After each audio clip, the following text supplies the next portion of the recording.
Welcome to Park Lake Journals 2. So it's been a tough day so far. Finally managed to get off the mark with this absolute stunning 28-pound fish. Big belly on it. Been trying everything all day. On the surface, weather's been really hot. I've been mulling around on top of the water, so I've done a bit of surface fishing. I've lost one off the surface, but I knew, a bit of patience on the bottom, something had happened, and this one just took the bait. 28-pound on the nose. A fish I've never had before out of here. I think it might be one of the named fish. I'll find out later. But what a way to start this Park Lake Journals 2 with this fish. I'm going to get some photos done and I'll get it back in the water, get the rods out, and we'll start doing some proper videoing.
So yeah, managed to get that one earlier. Had a stunning 28-pound mirror. It took a long time to get that fish, to be fair. Yeah, I thought I'd have one a bit quicker than that this morning. Didn't expect it to be as hot and sunny as it has been though, so I hadn't brought my floater gear with me, otherwise I might have been being able to nick a couple more fish. So yeah, spent most of the day flitting around trying a few different bits and pieces just to try and intercept a fish or two that have been moving right in front of me. They've been all over me, I'm not going to lie, they've been all over me. Anything from 15 yards in front of me to 60, 70 yards in front of me, but they've been right underneath the surface. Now it's only anything between 2 foot and 4 foot deep in front of me, so even though they're on the surface I was quite confident that if I was fishing on the bottom I would have caught. But like I said, it would have been nice to have had my surface gear. Lucky for me, a mate of mine came down, brought his surface gear with him, and he left it for me. We had a bit of time having a go on the surface while he was here. But swans, there's a group of swans some baby swans, a couple of adults and a group of about 7 or 8, I think it is, baby swans going around. And the second you throw in the spom out with the floating pellets, they're coming from all over the place and just wiping out the pellets. Did manage to get some out, and when the pellets were out, the fish were taking off the surface. So I decided to try a piece of bread instead of pellet, just something more visual, something that didn't need the free offerings around it. A piece of bread close to an island just to the right of me. Took a while, but I managed to get a take on that. Had it on for quite a while, but unfortunately the hook pulled, so we gave up surface fishing after that. So I went back to focusing on the bottom. Got all 3 rods back on the spot, really tight together. A few more spoms of bait out, just a mixture of a tiny bit of particle, bit of hemp, tiger nuts, match the hatch bottom baits to what I'm actually fishing with, and sweet corn. That was the main ingredient of the bait. And then probably around about 4 o'clock-ish, I think it was, possibly, yeah, 4 o'clock-ish. No, it would have been 5 o'clock. About 5 o'clock, left-hand rod tore off. Didn't expect it, but yeah, absolutely tore off. The bait that I had that fish on was a match the hatch bottom bait wafter, tipped with a piece of fake corn, well, boilie corn, corn poppers on the top. So I'll show you that now. Just on a standard IQD rig. Yeah, £28. Looked bigger than it was, but yeah, £28 when I weighed it, but yeah, definitely looked bigger than that. As soon as I put that in, my right rod screamed off as well. Unfortunately that one wasn't a carp, just a little tench. There's a lot of tension here, so I did expect it, especially fishing with the bait that I did. It was 2 of those corn poppers, the boilie corn. Yeah, just 2 of those. You do get the tench sometimes on those. I did kind of expect it, but if there's a few fish in the area, they will pick up those pieces of corn, pop-up corn poppers very quickly, the carp will. So that's why I do like to have one of those out on the spot. So yeah, that's what it's been like today. Frustrating. Do feel like I might be able to nick another bite or 2 tonight, or in the morning. It's always good for a bite in the morning. In my last vlog on here, Carp Lake Journals 1, you would have seen that I had a double take in the morning. 2 nice fish, 2 20s. I think one was 20, about 24, 25. I'm sure the other one was a 20.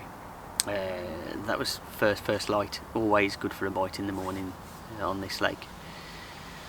Yeah, other than that, frustrating day. I'll keep my fingers crossed that I might be able to nick another bite tonight or tomorrow morning. I've got until midday tomorrow, so a good chunk of time left, to be honest. So hopefully the next update will be a fish. If not, I'll see you in the morning.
wake up call not so long ago. Still a little bit dark at the time, so I just popped it in the retainer for half an hour. Just enough light now to get the camera going. £21 2 mirror. This time on double tiger nut.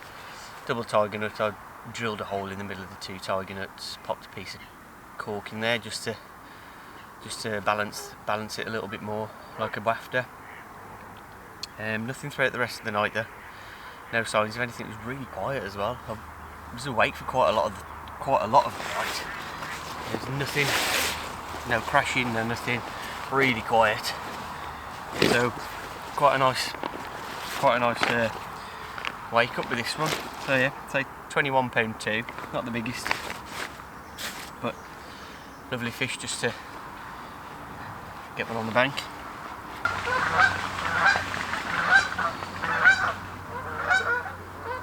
Not a scaly one like a lot of the fish are in here, but a nice addition. Have a quick look at the other side.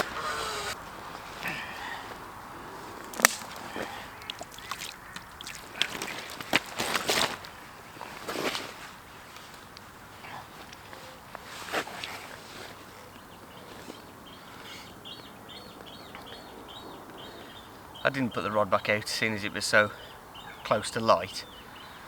So I'm going to pop the third rod back out. I'll put a little bit more bait back out and I'll give it until dinner time. I'm off to Furzebray next week, so keep your eyes peeled on the channel for round 3 of our yearly Furzebray trip. And hopefully I'll manage to get back down here before going back to work in September.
So it's gone quiet on my baited area.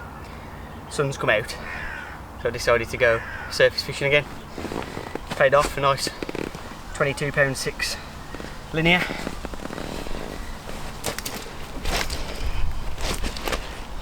Put up a right scrap, right to the end. Oh, calm down.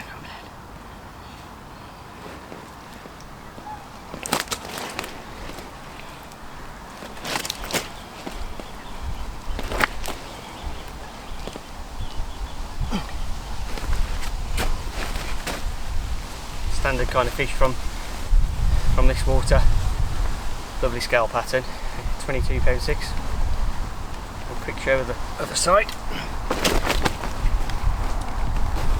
I'm going to give it another hour or so.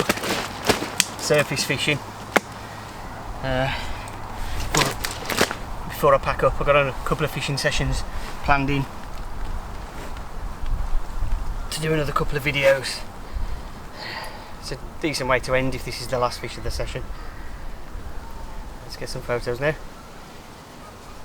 Have a tidy up and then get ready to go.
Not at all what I wanted, to be honest.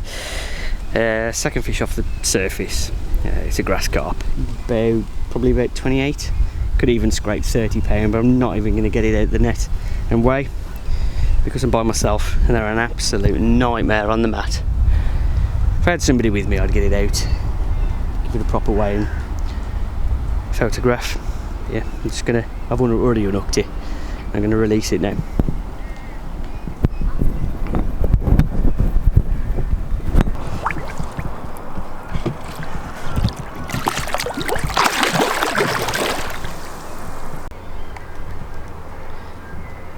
I think of that grass carp, it's time to pack up.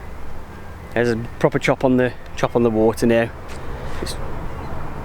It's making it really difficult to surface fish. I've still got my 3 bottom baits out on the bed of bait, but I've had absolutely nothing at all since since this morning. I think it was about 3:30, 4 o'clock this morning. Nothing at all on there. So yeah, it's time to pack up, time to go. Got a couple of trips coming up. Big one next week, Furzebray, so keep your eyes peeled for Furzebray Part 3, Island Lake Part 3. And then I'll get myself back down here. I'm going to do another trip to Phil's Lake in Abingdon as well.